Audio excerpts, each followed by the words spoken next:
Señoras y señores, para dar inicio a la reunión con los Sherpas del G20, toma la palabra la ciudadana embajadora María de Lourdes Aranda Besauri, subsecretaria de Relaciones Exteriores.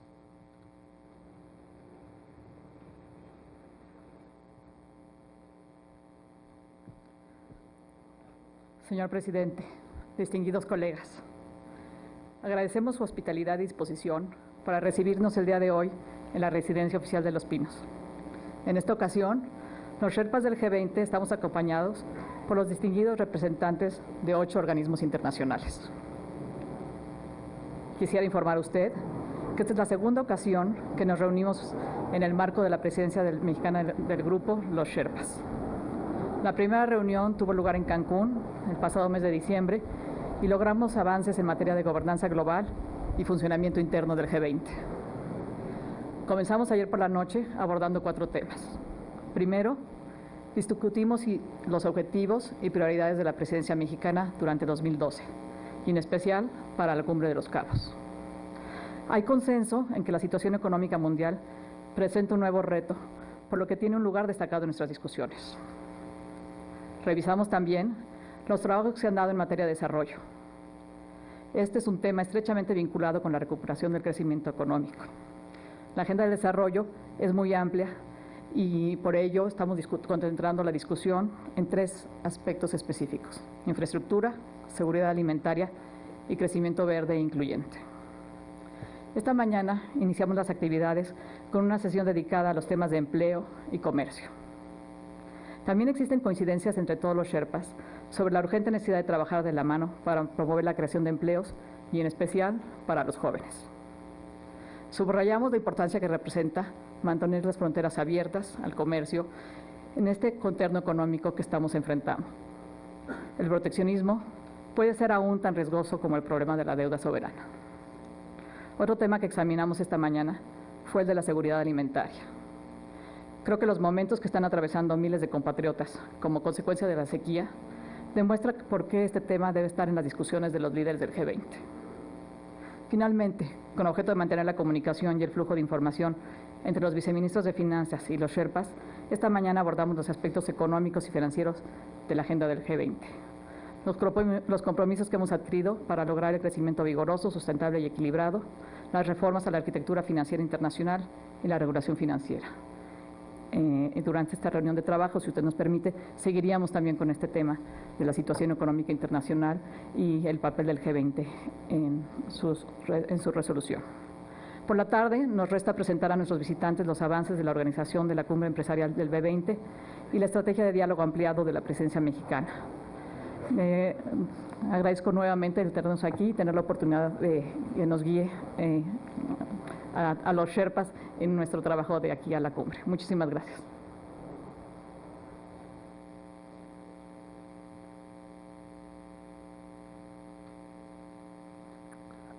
Hace uso de la palabra la señora Caroline Anstey, directora gerente del Banco Mundial.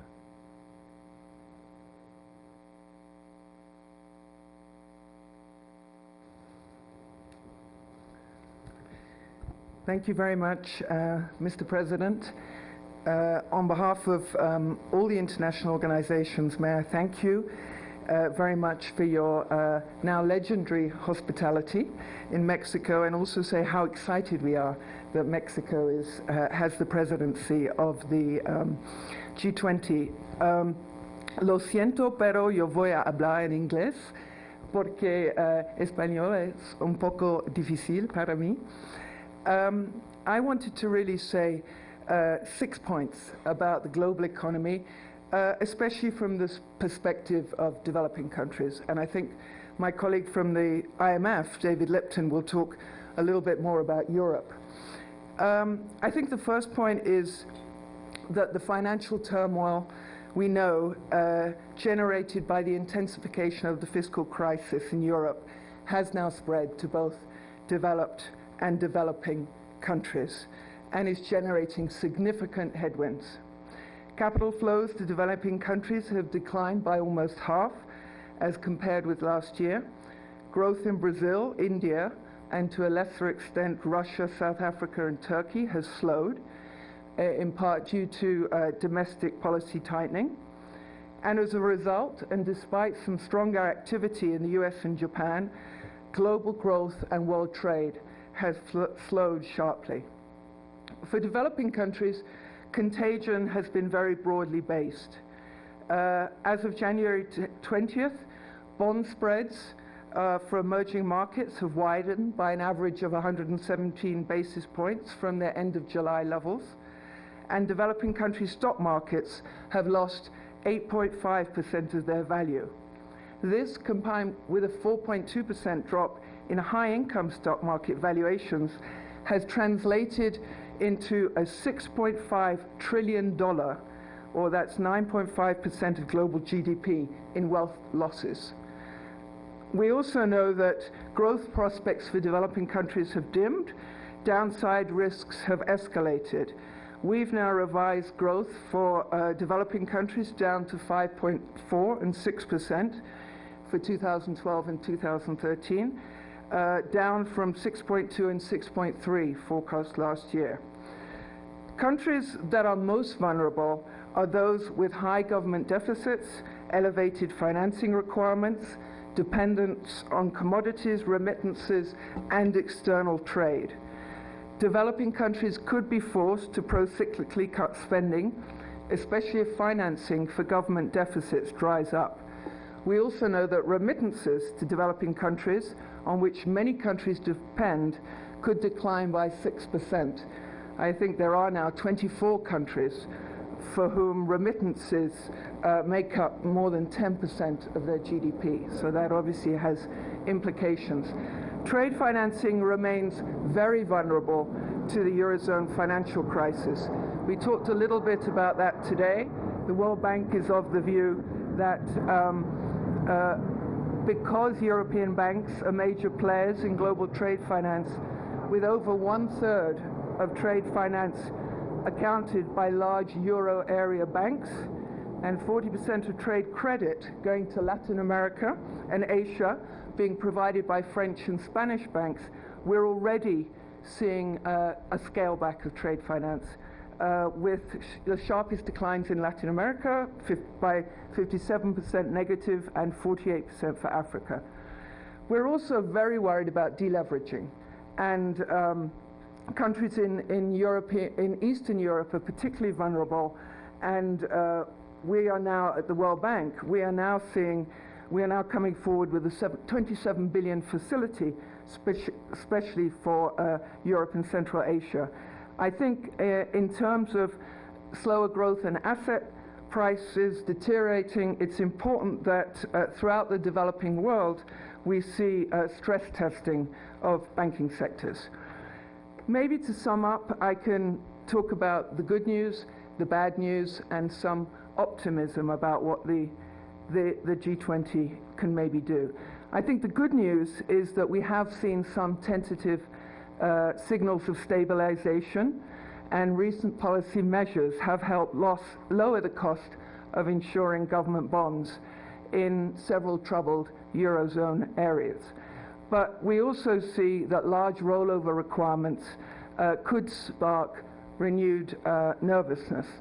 The downside, or the bad news, is that developing countries are still seriously at risk from a deterioration in high-income countries, and were there to be financial sector solvency being affected or a market-induced credit event, we do think the downside scenario would be, as it has been in, as significant as 2008, 2009, especially because there's much less cushion, there's much less ability to have pro-cyclical policies, and there's much less cushion for developing countries. The optimistic view is that I think the G20 can do a lot to improve this outlook. I think contingency planning around core spending priorities can help preserve pro-development, pro-growth infrastructure programs, something that the G20 has focused on before, and protect safety nets if external financing dries up. And here I think that Mexico is a very important example with its Oportunidades program of what can be done in safety nets to protect the poor. I think also there is perhaps force majeure, a new appetite to undertake structural forms on which growth really will depend. And I think the role of the G20 of moving us out of this short-term crisis mode into long-term growth for developing and developed country will be very key. So thank you very much.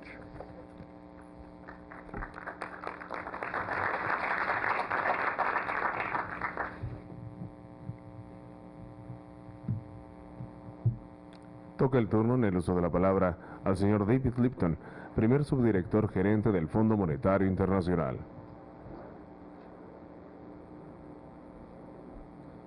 Good afternoon. Mr. President, thank you very much for the invitation to participate here today. The IMF is pleased to do all that it can to be supportive of the G20 during this year of the Mexican presidency. I'd like to say a few words about the global outlook to set the stage for the discussion that we'll have here today about the global situation. I want to start by talking about global rebalancing. It's a subject that the G20 has taken responsibility to take on and work collectively to rebalance global demand to support strong and sustained balanced growth. It's a subject, however, that gets easily deflected, set aside by the focus on crisis. So let me start with that so we don't lose sight of it. I think we are seeing right now that global slowdown has the effect of reducing imbalances. If the US imports less, if Europe imports less, we see imbalances decline. We see exports from Asia decline. But that's not the kind of rebalancing that the G20 had in mind. It's reflected in the numbers, but what of course we want to see are steps to rebalance demand that support growth, with stronger demand coming from the places that have room to support the global economy. I think that it's a year in which the G20 has to take a fresh look at the rebalancing challenge and look through the numbers and see what it can do to support rebalancing going forward. And the IMF, of course, supports the mutual assessment project, and we're happy to continue that work. Turning to the World Economic Outlook, Caroline's laid out most of the fact set. Let me just say the IMF has just a couple of weeks ago lowered our global projection for 2012 to a global growth forecast of about 3.5% for this year. That number includes really quite modest growth in advanced countries, only about 1.5%. And within that, the U.S., of course, growing at a modest clip. There was some quite good, encouraging data today. But I think that the U.S. growth can't really be expected to quickly eliminate all of the economic slack in the U.S., let alone restore the United States to being a kind of locomotive for the global economy. Looking at Europe, we see mild recession for Europe in 2012, and that's a challenge that we all need to face. Emerging market countries' growth rates are expected to slow, but from quite high levels. Apart from this base case scenario, of course, there are substantial downside risks, and those risks come from what you might call the coincidence of deleveraging. You have public sectors indebted, all trying to reduce deficits and lower debt. You have households in some countries overly indebted and trying to deleverage. And you have financial institutions with a lot of leverage trying to adjust their own positions as well. That deleveraging can be very damaging to the global economy. We've done a scenario that asks if there's an extra €500 billion of deleveraging in Europe this year, with the incumbent effects on interest rates, what would that do to growth? And we projected that effect, which is not our base case, but it's something that's within the realm of possibility, could lower growth in Europe by 4 percentage points, in the United States by 2, and in Latin America by 1. So what's to be done to offset all of this deleveraging? Surely we can't all export more, because the question is who's going to be providing the demand to import. So there has to be an effort to rethink the growth challenge. I think the growth challenge is paramount. And for the sake, I think it's a discussion that we all need to have, that this group needs to have. And so let me try to frame this a little differently than I think is the way it's typically put, so that we can ask ourselves, what do we agree on and disagree on? First, I think we can all pretty well agree that we shouldn't do anything to make it worse. Clearly, there are risks that there are capital market impairments and institutional stresses and strains, or even institutional failures. Europe in particular is trying to do something about that. The ECB has recently reacted to the funding difficulties of the banks with a very aggressive program to provide finance. The European Banking Authority is trying to contain deleveraging. That's a process that's been somewhat less successful to date, and it's something that I think the G20 working with Europe can contribute to, because after all, it's not just deleveraging in Europe, but the European banks are often have a major banking presence, as they do here in Mexico, and as they do in many parts of Central Europe. So the first thing, in a sense, we need is an anti-growth strategy. Let's make sure we don't make it worse. Second, we need to think about boosting aggregate demand. There's slack in the major advanced economies, and this is a hard subject because there are so many countries right now that themselves have problems with their own finances and that need to be pursuing austerity.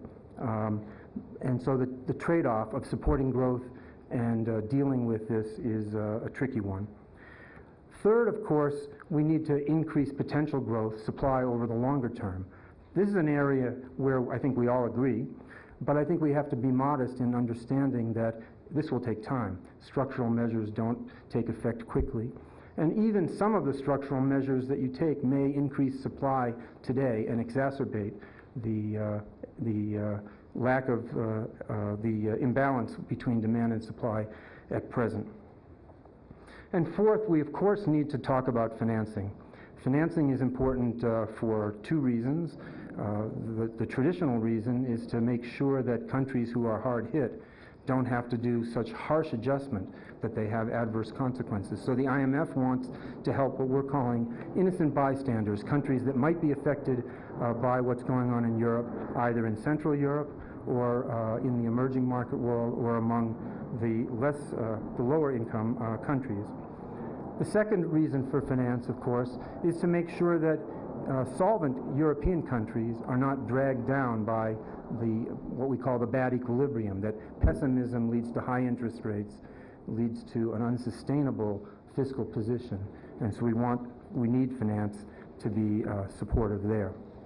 We at the IMF have put forward a scenario that assesses what are the financing needs that the world is possibly going to face in the next 2 years. And we do what we call an active policy scenario, presuming that countries do the right thing, but that they have available a certain amount of finance to help smooth that. And we say we believe that the world needs about $2 trillion of finance over the next 2 years. About $1 trillion is available, some of it at the IMF, some of it in the form of the facilities that Europe presently has. So we have a deficit. We have a shortfall of about $1 trillion right now. We've laid out an approach under which we would try to find countries willing to make loans to the IMF for about $0.5 trillion, and we are looking to Europe itself to put forward another $0.5 trillion, so that this $1 trillion funding need can be dealt with. We believe that people will contribute if they believe that their contributions are likely to be part of a successful effort. They're less likely to contribute if they believe that it's going to be part of an underfunded and ultimately futile effort. We believe that creating these financial firewalls is key to dealing with the crisis, and we urge the G20 to help us in thinking this through and working this through. Let me end by saying a couple words about IMF credibility. We see ourselves as your institution providing a global public good. To provide that public good, we need to be truth tellers, and we need to be even-handed. We're trying to do those two things. We need the G20's support to be able to carry on in that vein. And we also need, of course, for the ongoing effort to change and improve the governance structure of the IMF, something that the G20 agreed to at the Pittsburgh summit, and then decided on many of the details at the Seoul summit. We need that to be carried through in the coming year so that our legitimacy is secured and we can carry out the job that you've assigned to us. Thank you very much.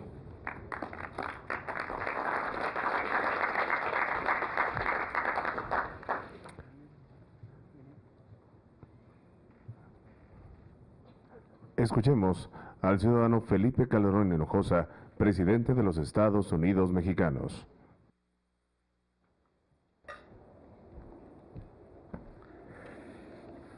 Muy distinguidos Sherpas del Grupo de los 20, representantes de países invitados, representantes de organismos internacionales, estimados amigos de los medios de comunicación, señoras y señores.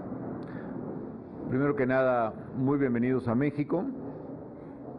Me gustó ese tema de la tradicional bienvenida, o la tradicional hospitalidad de los mexicanos. Efectivamente, nos gusta mucho recibir a la gente, lo disfrutamos mucho, así que para nosotros es un placer que ustedes estén aquí, y también será un placer albergar, por supuesto, la reunión del G20. Me da gusto además la disponibilidad de todos ustedes para tener aquí la primera reunión de Sherpas del Grupo de los 20.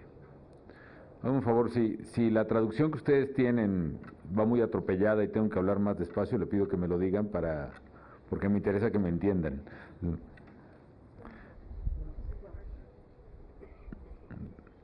Estoy oyendo, ¿verdad? Todavía. Muy bien.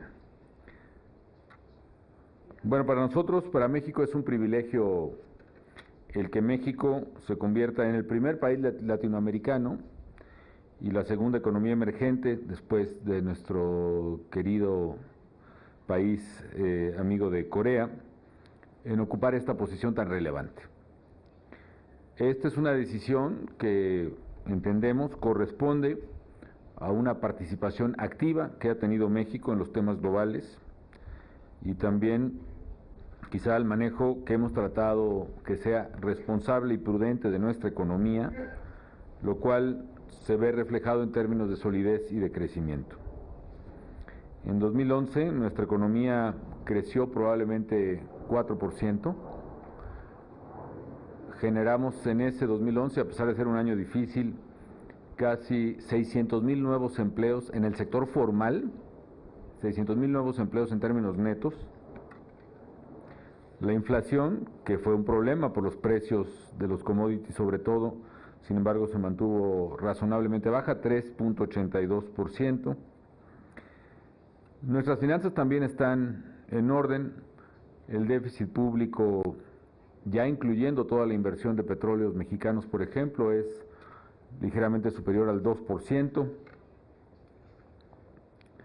Nuestra deuda externa, nuestra deuda total, perdón, incluyendo externa e interna, es equivalente al 32% de nuestro Producto Interno Bruto.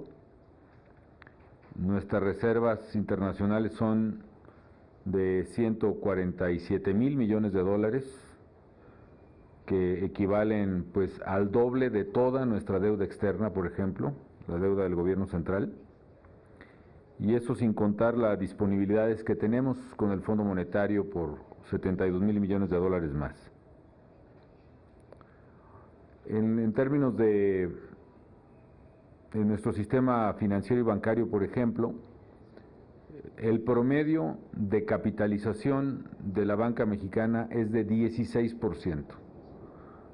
De acuerdo con nuestro propio Consejo de Análisis de Riesgos Financieros, aún asumiendo distintas pruebas de estrés y dependiendo de escenarios muy pesimistas que ocurrieran en el mundo que no quiero ni mencionar, de todos modos nuestro sistema financiero sería capaz de resistir incluso los más adversos escenarios.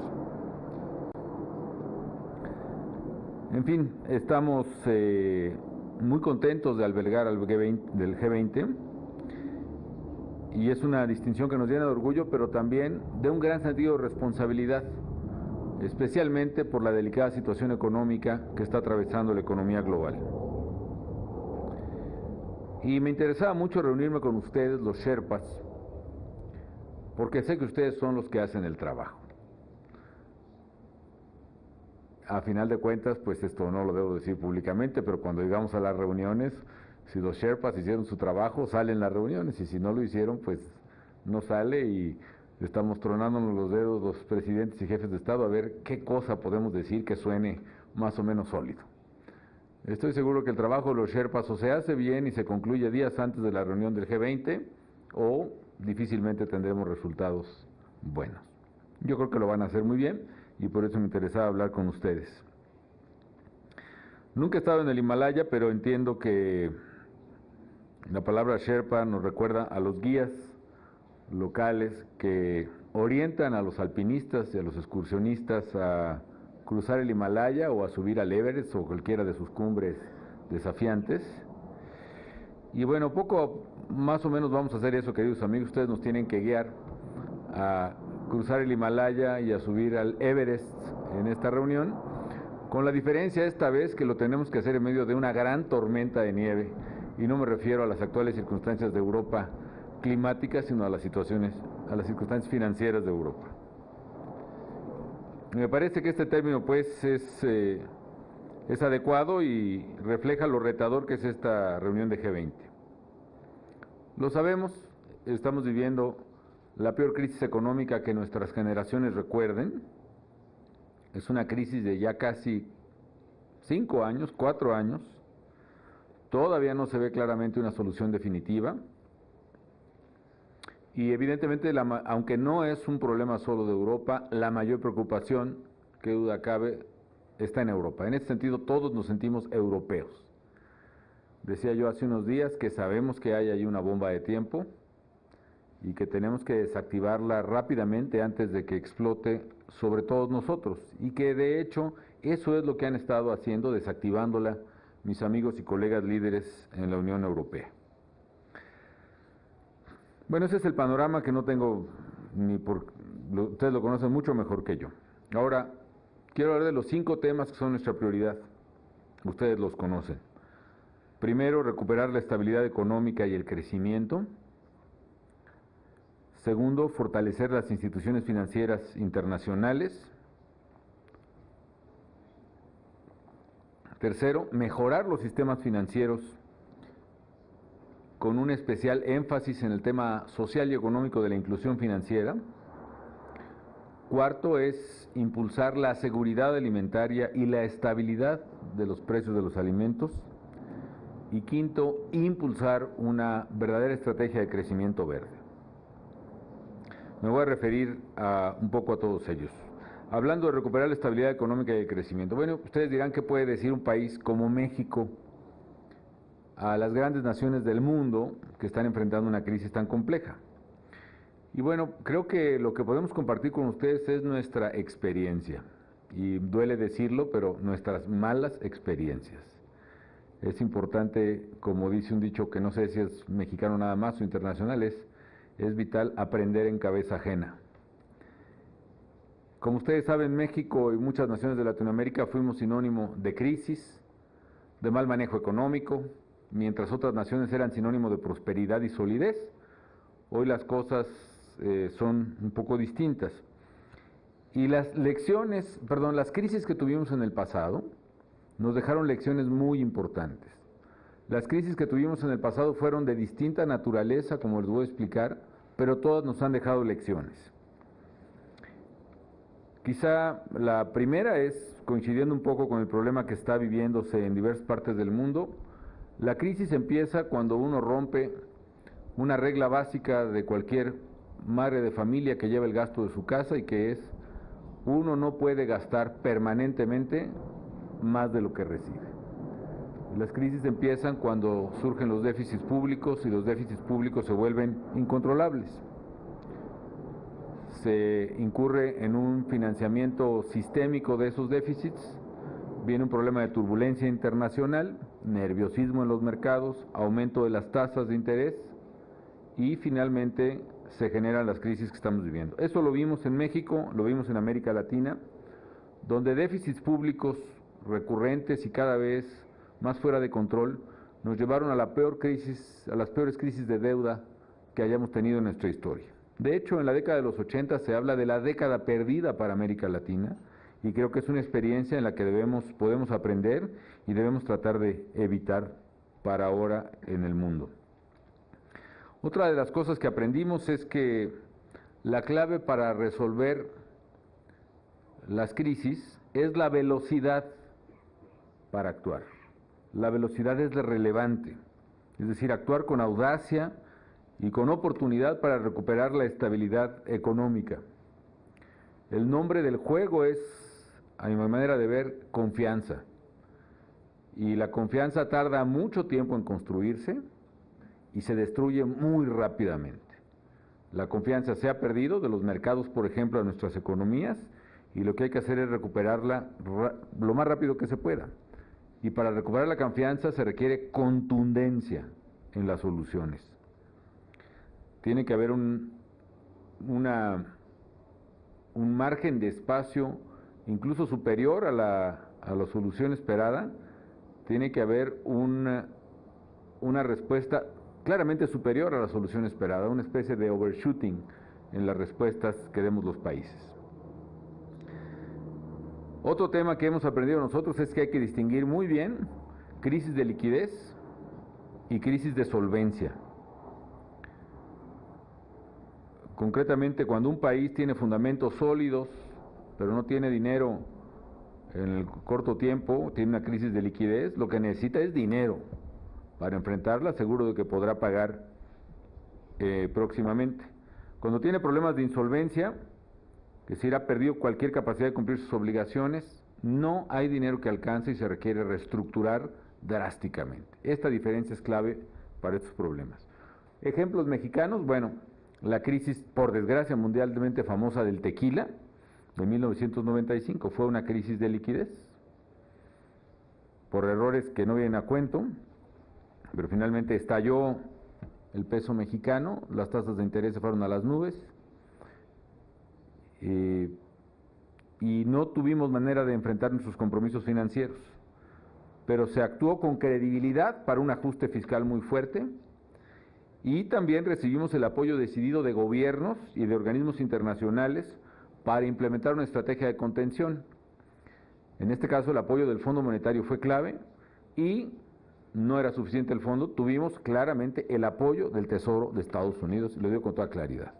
Lo digo con claridad porque ahí jugó mucho el liderazgo del entonces presidente Bill Clinton, que a pesar de la adversidad de su Congreso y de los costos políticos en los que incurrió, fue capaz de articular una ayuda tan potente que inmediatamente disipó los problemas de credibilidad en México. A la vuelta de unos meses habíamos resuelto el problema de liquidez, y a la vuelta de un año habíamos pagado hasta el último de los dólares que se nos habían prestado, y con intereses y muy buenas ganancias, por cierto, para el Tesoro y para el Fondo Monetario. Esa era una crisis de liquidez.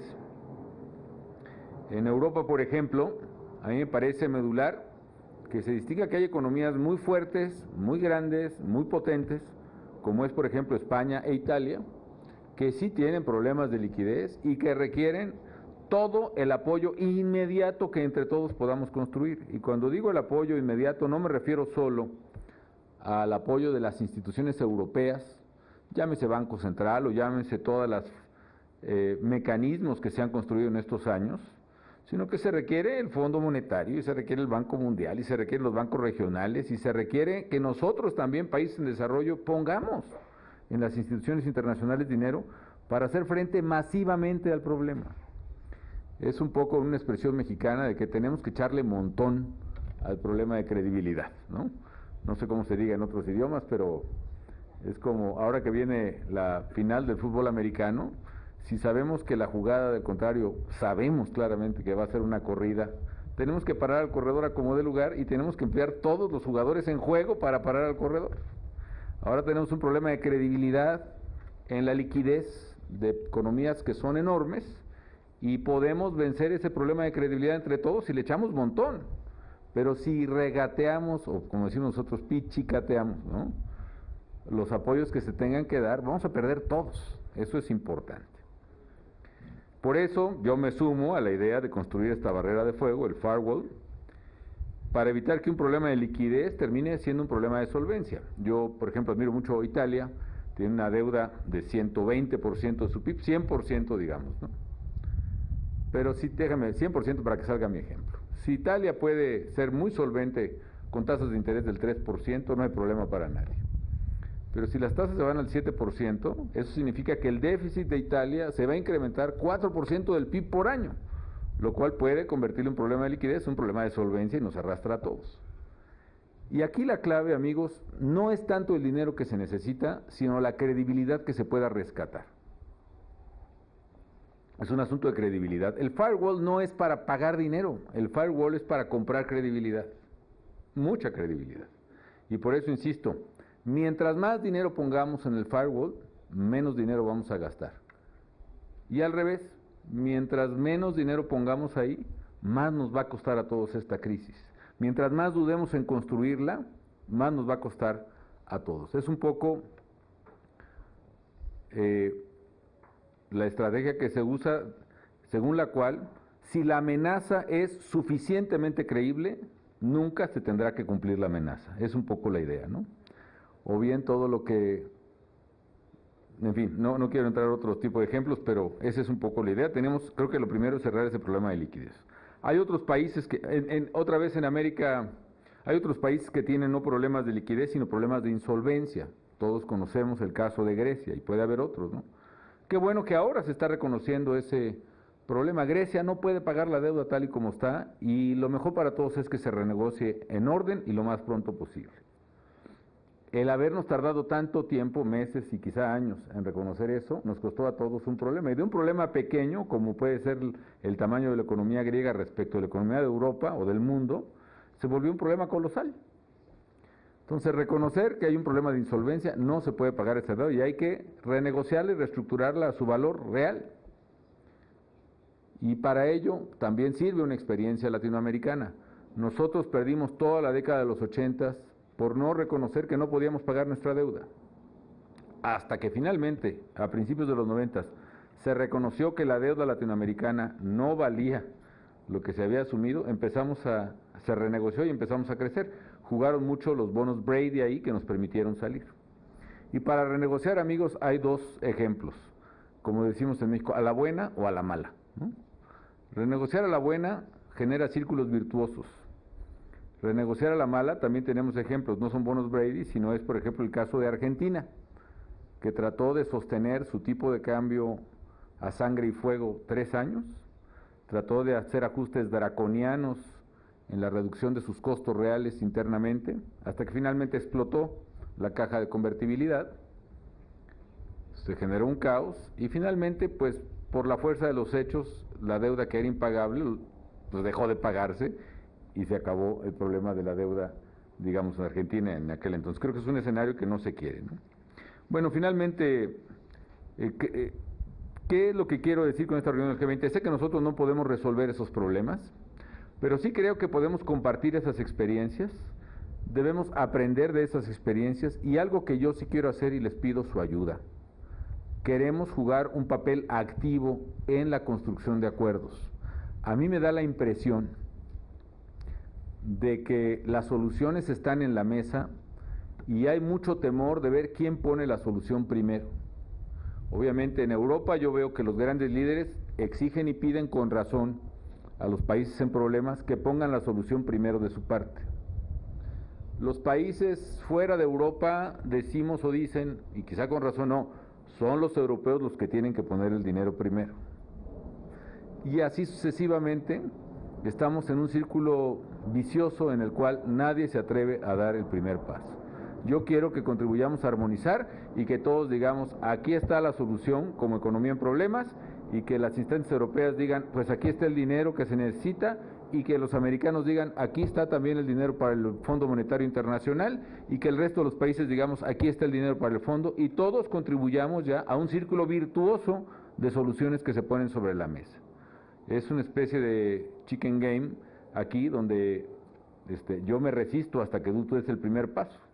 Yo creo que aquí tenemos que entender que ojalá generemos una secuencia de decisiones que empiece a resolver el problema. Bueno, esa es la parte de estabilización. Simplemente diría respecto de crecimiento, que ninguna economía que no tenga crecimiento puede verdaderamente constituir una solución a ninguna crisis.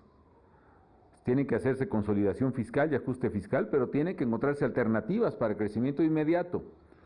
Y esas alternativas, y tenemos que ponerle en nuestros documentos como una hoja de ruta, son obviamente las reformas estructurales que se necesitan. Los problemas de desempleo que se están viviendo en Europa no solo son problemas de recesión, son problemas de diseño estructural de mercado laboral, por ejemplo. 2, tenemos que salirnos del tradicional exhorto a que de inmediato se termine la ronda de Doha el próximo mes, que lo venimos diciendo hace aproximadamente 4 años, sin resultados, a entender que una salida para crecimiento en este momento es claramente el comercio internacional. El comercio es la salida económica a un estado recesivo de la economía mundial. Tenemos que verlo desde esa perspectiva y cambiar los paradigmas en los que han estado atrapados los representantes de nuestros países, negociando una ronda que hace rato está, pues a mi juicio, totalmente agotada. Tenemos que hacer una cosa diametralmente distinta y entender el comercio como una salida a esta crisis. Bueno, voy a los siguientes temas, y perdón porque abuse en el uso de la palabra, pero obviamente de los temas que nos interesan está el de fortalecimiento de las instituciones financieras y tiene que ver con el programa de estabilización. La estabilización requiere precisamente el fortalecimiento de las instituciones financieras internacionales, que es nuestro segundo tema, y por eso es tan importante para nosotros la capitalización o el rediseño de fuerza del Fondo Monetario Internacional y el diseño de facilidades claras de intervención en las crisis presentes y en cualquiera futura. Tenemos que rediseñar las instituciones financieras para que resuelvan los problemas del siglo XXI, no los del siglo XX, y eso implica un esfuerzo de todos.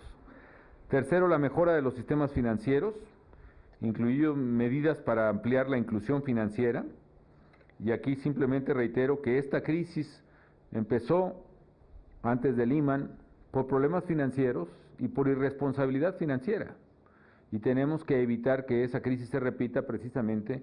Mi temor es que no hemos terminado por dar un marco regulatorio que, sin ser intrusivo, sin ser estorboso, sea verdaderamente un marco regulatorio presidencial a nivel financiero. Ahí la llevamos, vamos avanzando bastante bien, pero se requiere mucho más. El cuarto tema es el de seguridad alimentaria y tenemos una preocupación fundamental. No han salido en la mayoría de los países mediciones recientes acerca de pobreza, esa es la verdad. Pero ¿qué ha pasado, amigos? Si consideramos que la gente que vive en condiciones más pobres, digamos los 1.000 millones de personas que son más pobres, destinan la mitad o más de su ingreso a comprar alimentos, y los alimentos se han duplicado en precio en los últimos 6 años, estamos hablando quizá del mayor incremento de la pobreza a nivel mundial que se haya tenido quizá en décadas. Y eso explica, por ejemplo, a mi juicio, muchos problemas que estamos viendo en las calles. Independientemente de este salto a la dignidad de muchos pueblos, yo creo que los problemas en el norte de África también tienen que ver con el precio del pan, y tienen que ver con el precio de la gasolina, y tienen que ver con el precio del trigo. La hambruna terrible que pensábamos que se había superado en el Cuerno de África tiene que ver con el precio de los alimentos y el aumento crónico de la pobreza, y eso tiene que enfrentarse.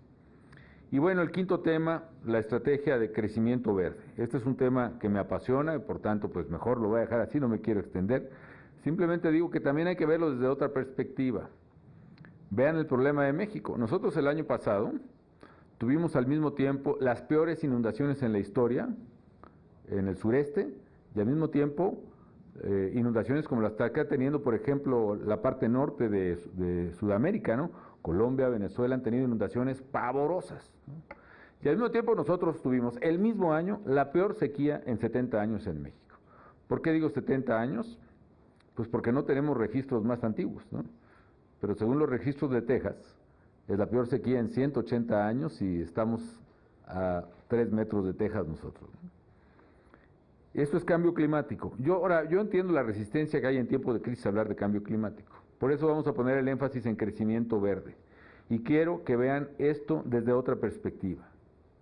Cuando pensamos en oportunidades de crecimiento, sí es posible tener oportunidades de crecimiento en materia de proyectos ambientales. Me refiero a todos los proyectos que tienen un valor presente neto positivo que hay en el mundo y que pueden echarse a andar si se encuentran los mecanismos financieros adecuados. ¿Qué tenemos ahora? Una paradoja. Hay dinero disponible. Hay dinero disponible de fondos de pensiones. Hay dinero disponible de fondos soberanos. Hay dinero disponible de fondos de seguros, que los que están buscando son proyectos de largo plazo rentables. Y esos proyectos, paradójicamente, tienen que ver con el crecimiento que estamos buscando después de crisis. Son proyectos de infraestructura y son proyectos de crecimiento verde, proyectos de ahorro de energía, proyectos de generación de energía sustentable. Y ahí hay una oportunidad, y con eso termino, hay una oportunidad porque el precio de la energía sigue estando muy alto, el precio del petróleo. Hay una oportunidad para proyectos verdes, porque la tecnología está avanzando muy rápido y porque hay una rentabilidad de valor presente de largo plazo muy positiva en muchos proyectos y porque hay capital disponible que no encuentra en las tasas de interés actuales sobre todo alternativas y necesita encontrar mecanismos financieros para esos proyectos. Yo le pido a los Sherpas que lleguemos a Los Cabos con proyectos que puedan hacer el match entre capitales disponibles y proyectos de infraestructura por un lado y proyectos verdes por otro. Les agradezco mucho su atención, sé que me he extendido, pero quería aprovechar aquí la presencia de ustedes y de la prensa para dar nuestro punto de vista y decirles que México no será un jugador pasivo, ni será un pasador de palabra nada más en la reunión del G20, estamos decididos a contribuir desde este foro tan importante a que encontremos soluciones a los gravísimos problemas que todos tenemos antes de que sea demasiado tarde para todos. Muchas gracias y muy buen provecho.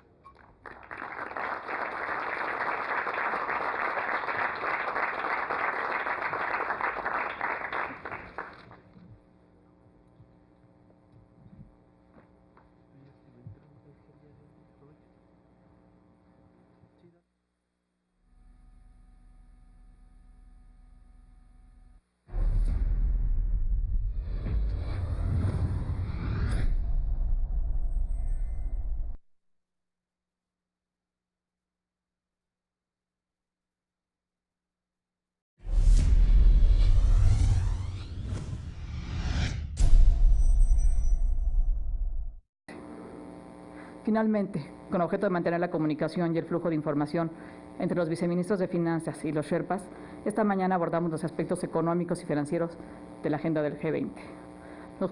Los compromisos que hemos adquirido para lograr el crecimiento vigoroso, sustentable y equilibrado, las reformas a la arquitectura financiera internacional y la regulación financiera.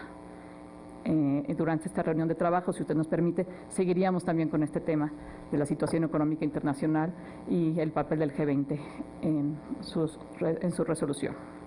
Por la tarde, nos resta presentar a nuestros visitantes los avances de la organización de la Cumbre Empresarial del B20 y la estrategia de diálogo ampliado de la presencia mexicana.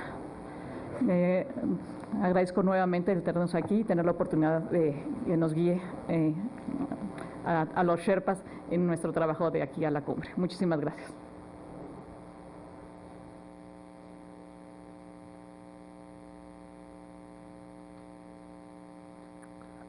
Hace uso de la palabra la señora Caroline Anstey, directora gerente del Banco Mundial.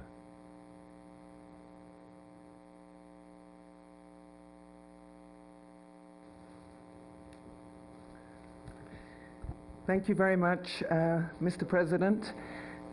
On behalf of all the international organizations, may I thank you very much for your now legendary hospitality in Mexico, and also say how excited we are that Mexico has the presidency of the G20.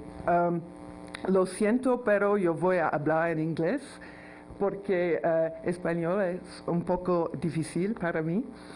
I wanted to really say 6 points about the global economy, especially from the perspective of developing countries. And I think my colleague from the IMF, David Lipton, will talk a little bit more about Europe. I think the first point is that the financial turmoil we know generated by the intensification of the fiscal crisis in Europe has now spread to both developed and developing countries and is generating significant headwinds. Capital flows to developing countries have declined by almost half as compared with last year. Growth in Brazil, India, and to a lesser extent Russia, South Africa, and Turkey has slowed, in part due to domestic policy tightening. And as a result, and despite some stronger activity in the US and Japan, global growth and world trade has slowed sharply. For developing countries, contagion has been very broadly based. As of January 20th, bond spreads for emerging markets have widened by an average of 117 basis points from their end of July levels, and developing countries' stock markets have lost 8.5% of their value. This, combined with a 4.2% drop in high-income stock market valuations, has translated into a $6.5 trillion, or that's 9.5% of global GDP, in wealth losses. We also know that growth prospects for developing countries have dimmed, downside risks have escalated. We've now revised growth for developing countries down to 5.4% and 6% for 2012 and 2013, down from 6.2% and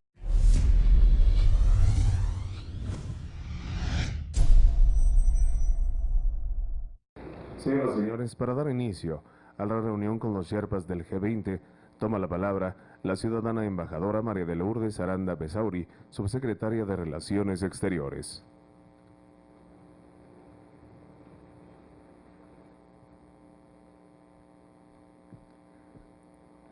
Señor presidente, distinguidos colegas, agradecemos su hospitalidad y disposición para recibirnos el día de hoy en la Residencia Oficial de Los Pinos. En esta ocasión, los Sherpas del G20 estamos acompañados por los distinguidos representantes de 8 organismos internacionales. Quisiera informar a usted que esta es la segunda ocasión que nos reunimos en el marco de la presidencia mexicana del grupo Los Sherpas. La primera reunión tuvo lugar en Cancún el pasado mes de diciembre y logramos avances en materia de gobernanza global y funcionamiento interno del G20. Comenzamos ayer por la noche abordando 4 temas. Primero, discutimos los objetivos y prioridades de la presidencia mexicana durante 2012, y en especial para la Cumbre de los Cabos. Hay consenso en que la situación económica mundial presenta un nuevo reto, por lo que tiene un lugar destacado en nuestras discusiones. Revisamos también los trabajos que se han dado en materia de desarrollo. Este es un tema estrechamente vinculado con la recuperación del crecimiento económico. La agenda del desarrollo es muy amplia y por ello estamos concentrando la discusión en 3 aspectos específicos: infraestructura, seguridad alimentaria y crecimiento verde e incluyente. Esta mañana iniciamos las actividades con una sesión dedicada a los temas de empleo y comercio. También existen coincidencias entre todos los Sherpas sobre la urgente necesidad de trabajar de la mano para promover la creación de empleos y en especial para los jóvenes. Subrayamos la importancia que representa mantener las fronteras abiertas al comercio en este contorno económico que estamos enfrentando. El proteccionismo puede ser aún tan riesgoso como el problema de la deuda soberana. Otro tema que examinamos esta mañana fue el de la seguridad alimentaria. Creo que los momentos que están atravesando miles de compatriotas como consecuencia de la sequía demuestra por qué este tema debe estar en las discusiones de los líderes del G20.